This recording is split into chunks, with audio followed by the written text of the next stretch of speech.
Oke, udah lihat ya videonya ya.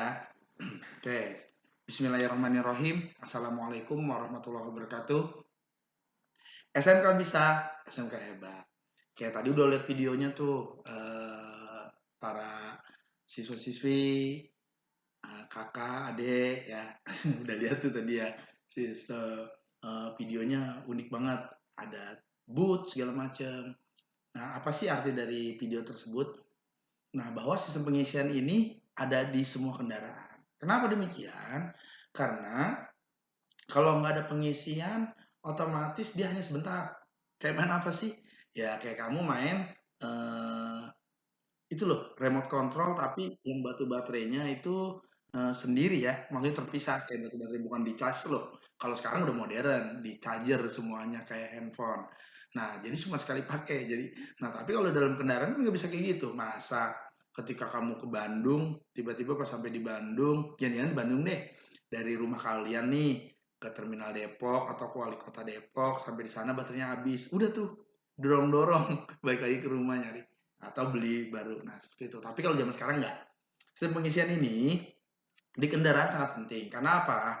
Dia memberikan dan mengeluarkan dari baterai. Seperti itu. Sok, kita lihat yuk. Nah, videonya udah. Apa sih sistem pengisian ini? Ada komponennya apa aja? Nah, kita bisa lihat. Nah, charge atau pengisian. Charge itu pengisian dari mana? Dari AC magneto, kita bilang spool ya. Dari AC magneto itu spool, bahasa bengkelnya masuk ke baterai. Nah, mensuplai baterai, habis itu suplai listriknya masuk ke headlamp, flasher, klakson. Tadi tuh beberapa masuk ke sistem sinyal atau sistem-sistem kendaraan lainnya yang butuh sama aki. Nah, untuk AC magneto ini pengisiannya ada dua nih. Nah, pengisiannya apa? Dari AC magneto itu mengisi baterai sama buat headlamp, flasher, sama klakson. Nah, itu dia memberikan itu penyimpanan tenaga listrik pada aki atau baterai. Oke ya, discharge mengeluarkan. Pak, tadi atasnya maksudnya apa sih Pak? Gambar atas dan bawah. Oke, saya ulangi lagi ya. Charge atau pengisian itu AC magneto mengisi si aki. Dari aki itu mensuplai nih, makanya garisnya hitam. Beda. Nah, pas mau keluar, ganti pemikiran kamu. Kita pindah dari yang pas habis ngisi, dari AC magneto masuk ke suplai listrik, dari aki itu kita langsung pindah ke bawah tuh. Nah, niatnya fokusnya ke gambar yang bawah. Nah, discharge mengeluarkan aki ini memberikan suplai listrik kemana sih? Ke komponen-komponen yang membutuhkan listrik kayak apa? Headlamp, flasher, starter motor, klakson dan komponen yang lain. Seperti itu. Jadi pengisiannya hanya ke aki saja. Paham ya? Sampai sini ya. Paham. Oke, sip. Lanjut. Nah, cara baca lot produksi dan charging. Nah, ini penting nih. Saat baca aki itu, kita lihat dulu. Jangan sampai nanti beli aki, ternyata akinya udah kadaluarsa. Pas dipakai beberapa lama ngedrop. Cara bacanya gimana sih? Nah, ada kode tuh yang di atasnya 1392C3K. Yang 13 itu tanggal ya, 9 itu bulan. Lihat, eh, Oktober, November, Januari, September, Oktober. A itu November, B-nya Desember, terus 2 tahun. Nah, kode-kode inilah yang nanti akan kamu pahamin.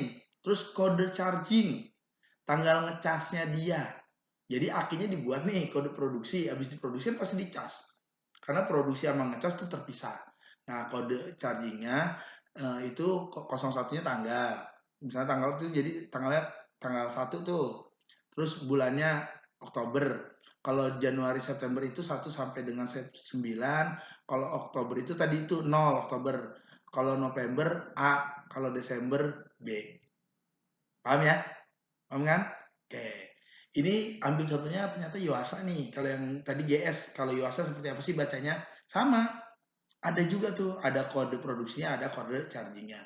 Pak, buat apa sih Pak belajar gini tadi yang saya bilangin? Jangan sampai kamu beli aki. Nih kan aki itu kan penggantiannya jaraknya lama. Otomatis stok yang ada di bengkel pun pasti lama tuh orang nyetoknya. Bisa 2 tahun, 3 tahun. Hati-hati ketika pas kamu beli, tahun terakhir mau habis waktu kadaluarsanya.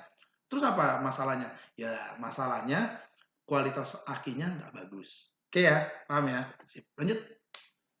Cara baca load produksi dan charging. Nah ini baterainya ada dua tadi GS sama Yuasa. Nah ada lagi nih NS. Kali ada yang mulai pakai baterai-baterai seperti ini sama pembacanya ya. Nah seperti itu. Oke, kita belajar dulu yuk kaki. Yang selama ini kenapa sih belajar aki? Karena untuk sistem pengisian itu kita konsentrasinya ke aki, ke baterai. Nah, ada komponen baterai konvensional atau bahasa baterai MF maintenance free atau kering yang kita sebut tuh baterai kering, padahal bukan baterai MF maintenance free, bebas perawatan. Oke, kita mau fokus dulu ke yang basah. Sebelah kanan ya. Untuk baterai basah terdapat lubang ventilasi udara. Nah, tuh ada tuh. Nah, terus berisi cairan elektrolit, diperlukan penambahan cairan, terdapat batas penuh atau batas kurang. Nah, sip Mas, langsung fokus karena kita kelas 3, kita fokus ke arah perawatan. Yang pertama, perhatikan lubang pernapasannya atau ventilasi udara.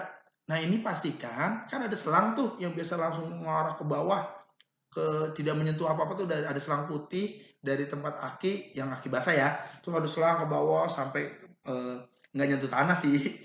Cuman dia ke arah bebas, jadi nggak nyentuh ke standar, nggak nyentuh kemana-mana. Kenapa? Karena air aki ini bahaya, cairan elektrolitnya. Ketika dia lagi main, lagi mengisi, terjadi perubahan.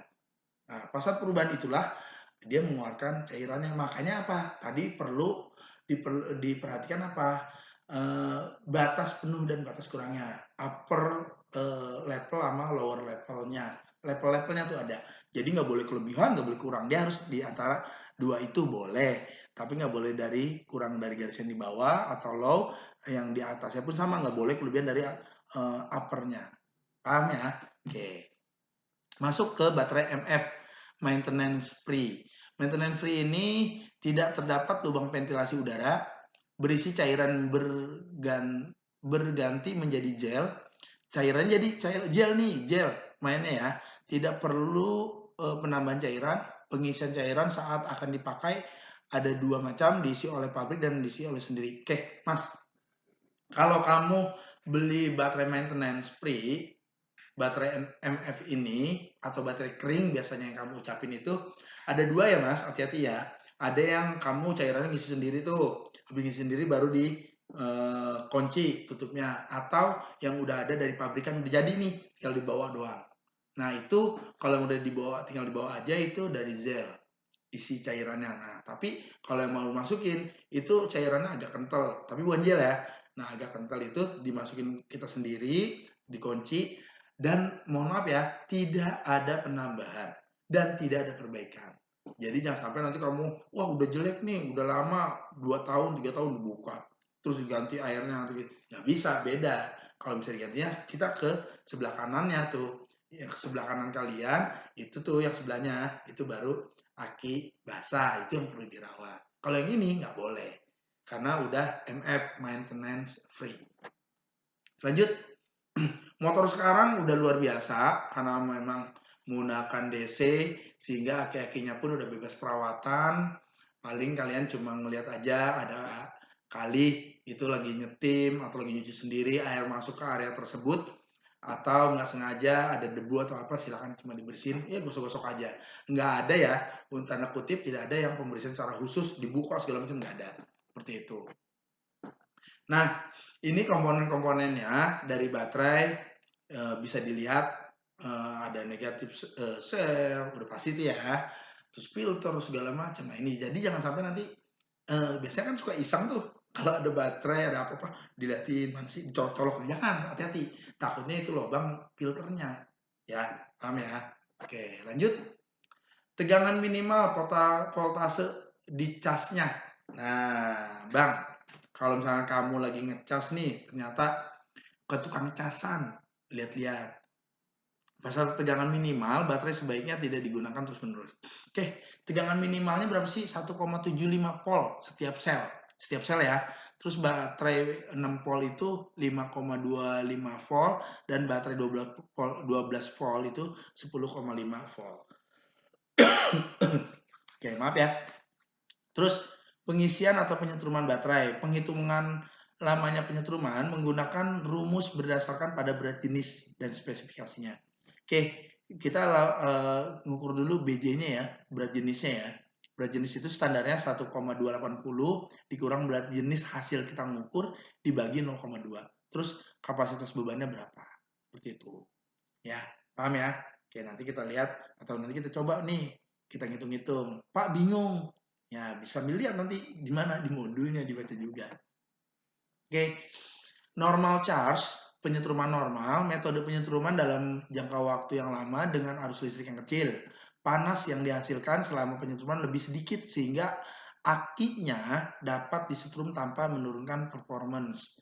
Nah, ini secara penyetruman normal nih. Terus fast charging. Nah, karena kan udah keren-keren nih. Ada handphone fast chargingnya sampai berapa tuh 25 watt, gede banget tuh.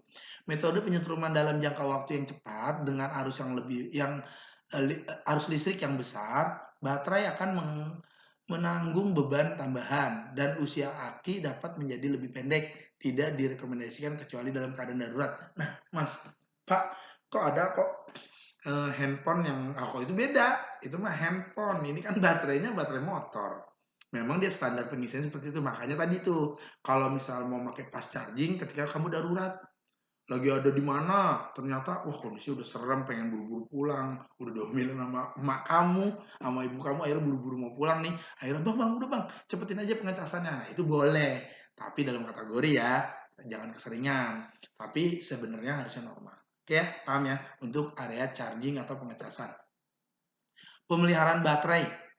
Nah, discharge mengeluarkan, shape discharge. Ada dua ya. Shape discharge, saat lampu menyala itu aki itu melakukan pengeluaran, memberikan. Shape discharge itu lampu mati, jadi sedikit-sedikit. Pak, kok masih ada alirannya? Iya, karena listrik terus berjalan. Kita lihat. Shape discharge kehilangan tenaga listrik meski baterai tidak dipakai atau tidak terhubung dengan rangkaian listrik. Namanya shape discharge. Dia mengeluarkan arus dengan sendirinya, bebannya. Sama kayak diri kamu nih, badan kamu coba deh. Kita balik ke diri kita. Saat kita lagi bergerak nih, olahraga, lari atau ada kegiatan, kan kamu suka tuh jalan sini, jalan sana, kan gerah. Coba kalau lagi duduk, gerah nggak? Gerah kan? Nah itu, sama, kita juga perlu self discharge. Makanya minum tuh penting. Walaupun kita nggak ngapa-ngapain nih minum. Kecuali ada tuh nggak boleh tuh. Ada 1 bulan yang nggak boleh minum itu jadi haram. Itu bulan Ramadan ya. Oke. Ya fokus lagi yuk. Kita kemari. Charger rutin jika dipakai tidak, jika charge rutin jika baterai tidak digunakan. Nah, dicasnya rutin ya. Misalkan kamu punya motor 2 nih, yang satu nggak dipakai, kali sayang karena motornya bagus. Nah, itu perlu dicas. Apa yang mau Pak? Ya kan tadi ada self discharge, mengeluarkan dia energi sendiri. Seperti itu, bukannya discharge, tapi self discharge. Paham ya? Oke. Terus cairan elektrolit, biasa ya, gunain kacamata pelindung, sarung tangan, yang keren nih SOP-nya. Tapi kan kamu suka sembarangan, nggak boleh. Kalau sekarang harus SOP. Jadi harus nyari sarung tangan, ada kacamata, baru mengurusi itu, bersihin aki, dilapin, penggantian airnya atau penambahan airnya. Seperti itu ya, ini SOP-nya. Seperti itu. Terus cairan elektrolit, nah ini nih, kamu tahu hidrometer kan? Yang kayak sedotan gitu. Nanti kalau nggak tahu, tinggal lihat deh. Kayaknya ntar kita kalau nggak di sini nggak ada, kamu bisa lihat di Google atau saat kita nanti praktek saya akan kasih lihat nih. Nih namanya hidrometer. Hidrometer ini buat ngukur cairan. Nah, jadi masukin. Tapi kalau baterai basah kayaknya agak sulit nih. Yang punya kita itu agak besar. Ya, jadi kita bisa pakai gunain aki mobil yang besaran tuh biar enak tuh ngelihatnya cairannya lebih banyak ya, seperti itu. Oke ya. Nah, itu tuh hidrometer. Hidrometer itu terlihat jelas. Nah, cara bacanya di situ tuh ada tuh garisnya. Pak, baca bagaimana sih hidrometer itu?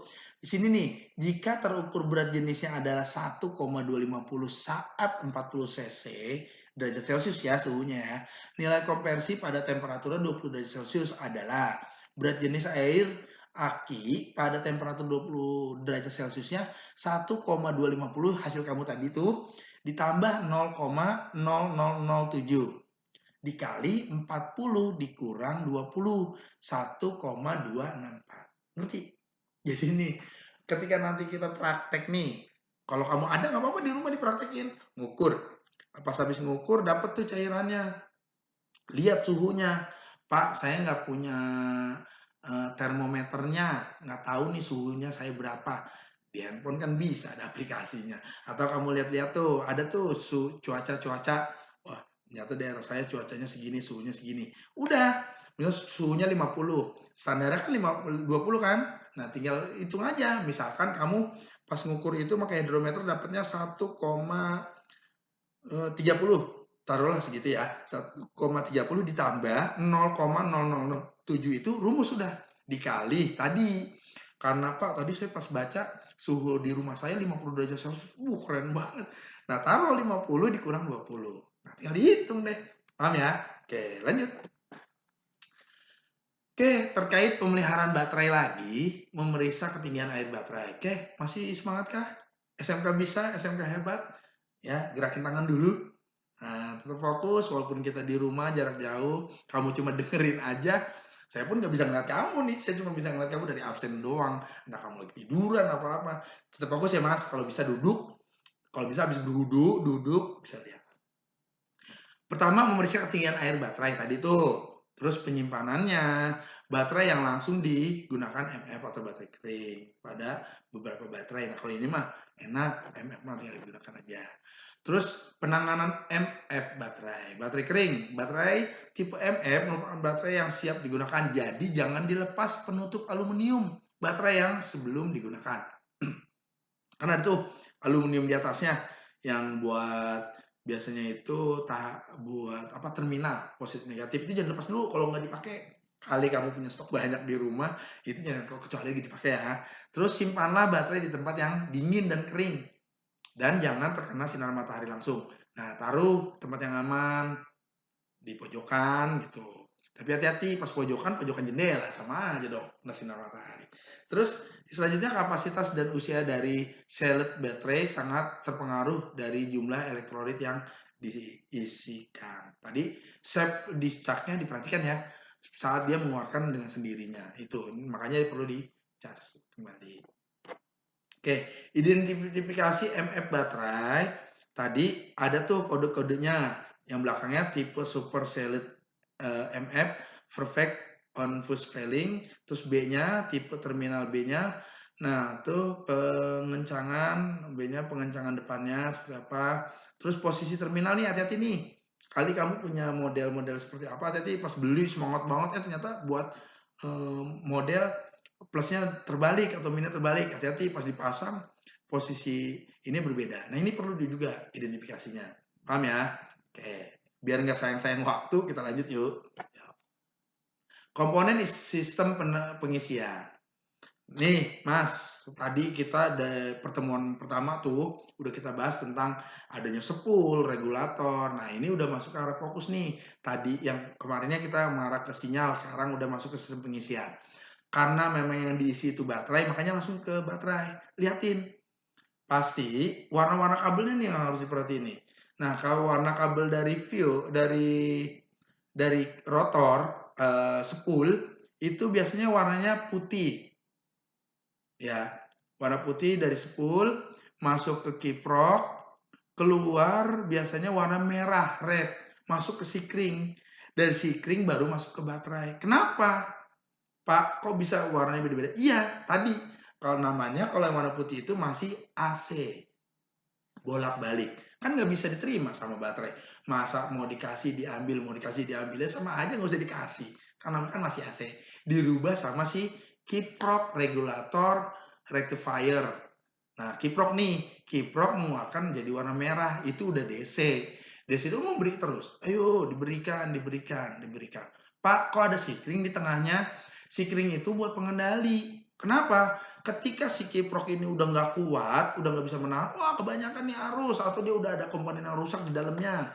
Buat kelebihan, sikringnya putus. Biar apa? Biar baterainya nggak meledak atau aman. Ya, paham ya? Kenapa ada sikring di situ? Sip. Memeriksa sistem pengisian. Pertama, saya hanya beberapa nih, jangan nggak semua. Periksa sikring utama. atau main first. Jika pas dicek, oh oke, masuk ke selanjutnya. Nggak oke, ganti sekring. Masuk lanjut ke baterai. Dan selanjutnya sampai dengan rangkaian sistem pengisiannya oke. Paham ya? Nanti kita, kalau misalnya kita nggak bisa ketemu, kamu praktekin di rumah. Jangan diem aja. Oke, memberikan starter coil, di sini ada merah, ada merah sama hitam. Nah, starter coil ini pengisian satu fase ya. Kalau satu fase itu satu. Yang satu itu merah itu ini ya Mas, yang keluar itu warnanya putih. Hati-hati, wait warnanya. Tapi yang Pak itu merah apa Pak itu?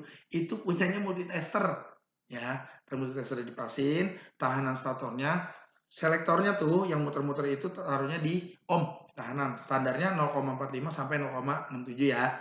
Hati-hati ya. Itu ya, pesnya di mana, hitamnya di mana. Oke. Selanjut, ini yang 3 pas. Ciri-cirinya apa sih Pak? Mohon maaf nih, saya ulangin dulu. Ini yang satu fase, putihnya ada 2. Tapi kalau yang putihnya ada 2, wait ya. Nah, tapi satunya negatif. Nah, yang ini posisinya 3 fase itu ada wait kabel harness. Nah, kabel harness itu kabel body, masa periksa tahanan statornya, hubungan pocket tester. Nah, ini ada 3 ciri khasnya. Wah, Pak, kok ada 3? Nah, 3 fase. Kayak model ada di, mohon maaf nih kalau saya boleh nyebut merek, di Vision. Vision itu udah 3 fase. Pas, 3 pas ya. Kalau kayak di rumah, Pak, rumah saya udah 3 pas tuh. Lihat, yang 3 pas itu apa? Positifnya harusnya ada 3 pas. Jadi pengisiannya lebih banyak. Oke ya, tetap pakai tahanan, pakai apometer, standarnya 0,216 sampai 0,324. Tapi yang digital ya Mas, jangan yang masih analog. Kalau pakai analog susah ribet karena 0, hitungannya. Kalau pakai yang digital itu akan terbaca. Oke, saat masuk ke kendaraan, nih waktunya Mas kita praktek. Nah saat praktek, Pak saya nggak punya RPM, motor saya masih manual. Biarin, nggak jadi masalah. Yang penting punya apometernya nih. Apometernya taruh di DC 20 volt, tek tek tek tek tek tek. Yang positif colokin di yang kabel positifnya si aki, yang negatif negatif. Tapi bautnya masih dipasang Mas, akinya. Jangan bautnya dilepas kamunya terus sama aja bohong. Itu sambil motornya dinyalain. 5.000 RPM. Pas saat 5.000 RPM, voltasenya harus 14 volt. Sadarnya ya, saat putaran mesinnya 5.000. Oke, Mas, selesai. Kita udah dari yang awal sampai akhir, sampai masuk ke pemeriksaan sistem pengisiannya. Saya sih berharap kamu belajar di rumah bisa memperhatikan sekiranya walaupun nggak ada alatnya, ngeliat dulu deh mana sih aki, jangan sampai nanti pas ditanya yang hal standar aja, mana coba saluran pembuangannya, saluran penapasannya, nggak tahu. Jangan ya. Oke, SMK bisa, SMK hebat, perlu siap kerja, santun, mandiri, kreatif. Tetap kreatif walaupun kita di rumah. Oke, itu saja dari saya. Tetap semangat. Saya akhiri. Wabillahi taufiq wal hidayah. Wassalamualaikum warahmatullahi wabarakatuh.